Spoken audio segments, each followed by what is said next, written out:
What is happening, gamers? This is Bradley here and welcome back to another news roundup. And to kick us off, that it's about time we received a new Nintendo Direct, and Nintendo is delivering as they have announced a Direct that is centered all around Hyrule Warriors. This Hyrule Warriors Direct will be airing on Monday, August 4th at 8 PM Pacific Time, or if you live in Europe, it will be on August 5th at 8 CEST. And as for what they'll talk about in the Direct, well, they'll probably announce a new playable character. It would just make sense, and maybe that character will be Tingle. He does have a particular fan following, so maybe they will deliver. And maybe they'll announce some new boss characters like Vadi, or maybe some new areas that are taken from other Zelda games beside Twilight Princess, Skyward Sword, and Ocarina of Time. And finally, maybe they'll talk about the online multiplayer. But having the Hyrule Warriors Direct will be a nice way for Nintendo to get people hyped up for the game, since this is pretty much the next game in their lineup of releases.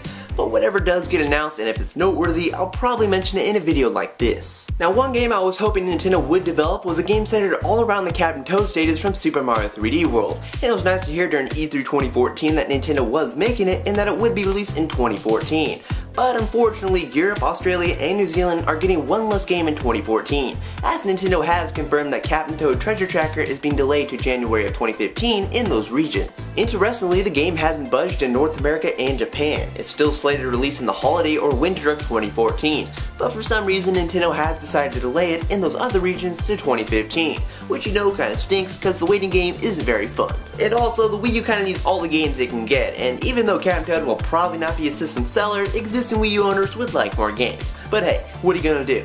Egg Nintendo's headquarters? And in some news for one of my most anticipated games right now, which is Monster Hunter 4 Ultimate for the Nintendo 3DS.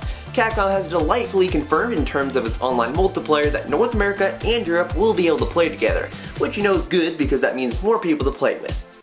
Yay! This isn't something that's really new though, as Capcom did include this feature in an update in Monster Hunter 3 Ultimate on the Wii U. But whatever, it's still good news. Now, one game that we are still waiting on, and a game that I did mention in a past Ask Nintendo Crazy video about upcoming Wii U eShop titles, is Rain Games' puzzle platformer Testagrad. Well, Rain Games has partnered up with a publisher to release a physical version of Testagrad at retail stores in the fourth quarter of 2014, and that is coming to the Wii U. But don't worry, if you do prefer purchasing digital versions of your games, Rain Games has confirmed on Twitter recently that the eShop version is still happening, and that they've already sent it to Nintendo for approval. So if everything turns out okay, it should be releasing in the not too distant future. But if you're super serious about getting the physical product, you can always wait until the fourth quarter and pick it up on the Wii U at retail stores. And before I wrap up, I want to mention that I am thinking about doing a Q&A type video and maybe even turning it into a series. We'll see. But if you have any questions that you want me to answer, leave them in the comment section below. But that will bring us to the end of the news roundup. If you like what you saw, please give this video a thumbs up and add your favorites and all that good stuff. And you can stay tuned for more news videos, video reviews, and That's On Miiverse episodes in the future. The 30-second episode of That's On Miiverse will be going up this Saturday, so you can stay tuned for that. But I will talk to you in the next video, guys. Bye! Publisher to release a physical version of Testagrad at retail stores in the fourth quarter of 2014, and it is coming to the Wii U.